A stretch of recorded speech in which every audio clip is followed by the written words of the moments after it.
Hello friends, आज हम लोग पढ़ते हैं एपी समांतर श्रेणी, जो क्लास 10th का सिलेबस है।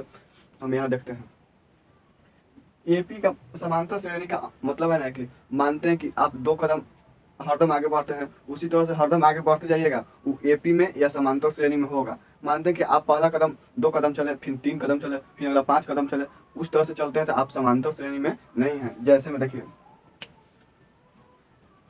मानते हैं कि यहाँ 2 दे दिए हैं, 3 है, 4, 5, 6, 7, 8, ऐसे बढ़ते जा रहे हैं।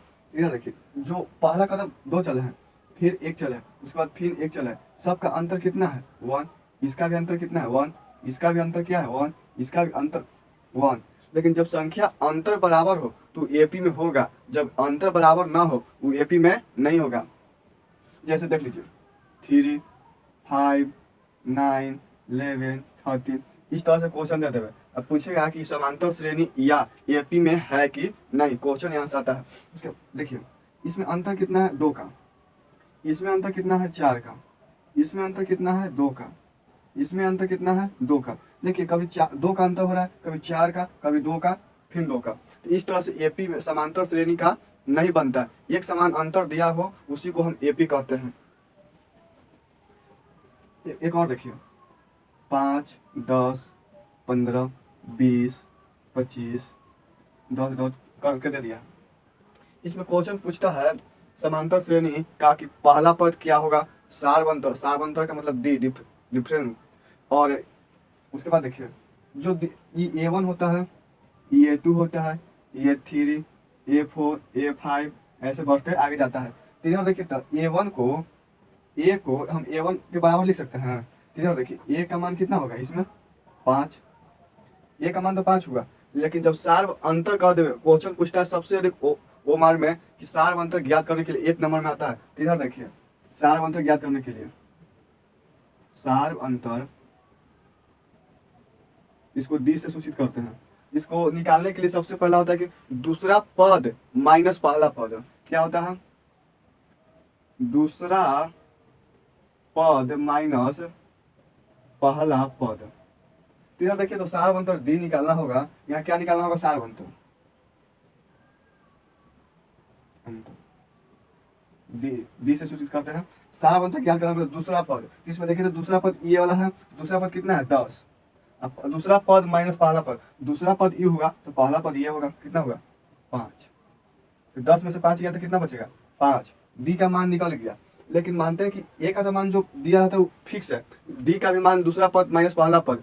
देखिए, किसी भी संख्या को लीजिएगा ना, यहाँ ये पहला पद हुआ, ये दूसरा पद हुआ, मानते हैं कि यहाँ से क्वेश्चन दे दो, ये मानते हैं कि नहीं देगा कि दूसरा पद है ये पहला पद। तो यहाँ 15 माइनस 10 बराबर कितना 5। अंतर से सबका एक बराबर है। सबका अंतर जब बराबर हो तो एपी में कहलाएगा, और जब जिसका अंतर बराबर ना हो वो एपी में नहीं कहलाएगा। उसके बाद एक और क्वेश्चन, 3, 6, 9, 12, 15, 18, ऐसे क्वेश्चन दे देगा। इसमें पूछेगा कि पहला पद क्या होगा, सार्व अंतर क्या होगा। देखिए कैसे निकालेंगे, जो दिया गया रहता है उसको पहला पद कहते हैं। तो पहला पद 3 हो गया, सार्व अंतर कहेगा तो डी। सार्व अंतर का दूसरा पद, इसमें दूसरा पद 6 होगा और माइनस 3, 6 में से 3 गया तो 3।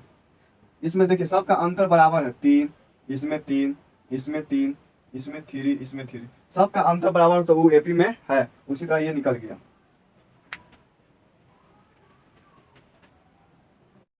के बाद और देखते हैं, क्वेश्चन दे देगा यहाँ क्या कि 4, 6, 8, 10 करते करते करते यहाँ 40 दे देगा। इसमें क्वेश्चन है पहले कि इसमें कितना पद है, ए का मान ज्ञात कीजिए, सार्व अंतर ज्ञात कीजिए। इसमें यहाँ देखिए, पहला पद को ए से सूचित करते हैं, सार्व अंतर को डी से, और अंतिम पद को ए एन से सूचित करते हैं। संख्या को तो हम लोग जानते ही हैं एन से। इधर देखिए, पहला पद जो दिया रहता है उसी को लिख देते हैं, पहला पद जो दिया रहता है। लेकिन सार्व अंतर ज्ञात करने के लिए दूसरा पद माइनस पहला पद। तो इसमें देखिए, दूसरा पद कौन है 6, अब माइनस पहला पद 4। तो 6 में से 4 गया तो कितना बचा 2।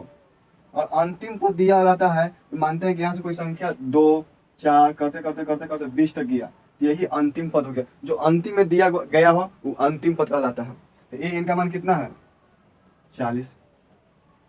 लेकिन संख्या पूछ दिया है कि यहाँ से यहाँ तक आने में संख्या कितना होगा, 1 2 3 4, उसके बाद और बीच में नहीं है। तो उसको ज्ञात करने के लिए एक फार्मूला का उपयोग किया जाता है, जो फार्मूला इस तरह से है, ए एन बराबर a plus n minus 1 into d. यही फार्मूला होता है।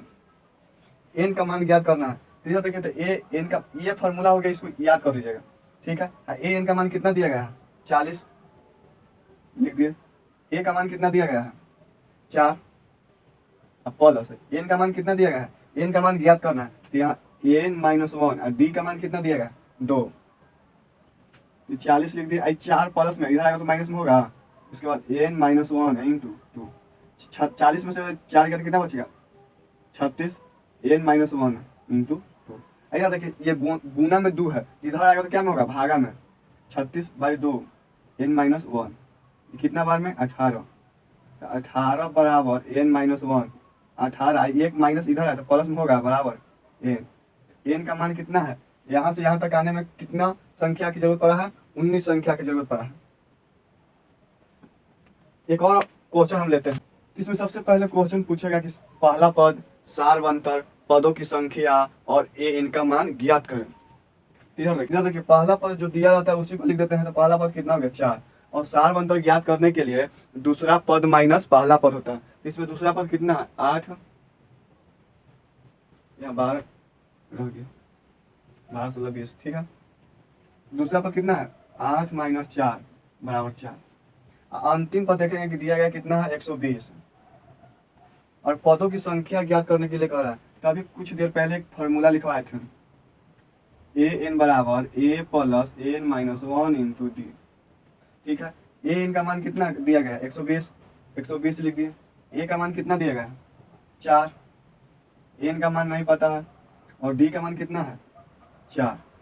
तो 120 एक प्लस में इधर आएगा तो माइनस में एन माइनस 1 इंटू 4, 120 में से 4 जगह कितना 116, एन माइनस 1 इंटू 4, 116 4 गुना में इधर आएगा तो भागा में एन माइनस 1, ये कटेगा कितना बार में 29 बार में एन माइनस 1, 29 प्लस 1 बराबर एन, 29 1 30 बराबर एन, हो गया।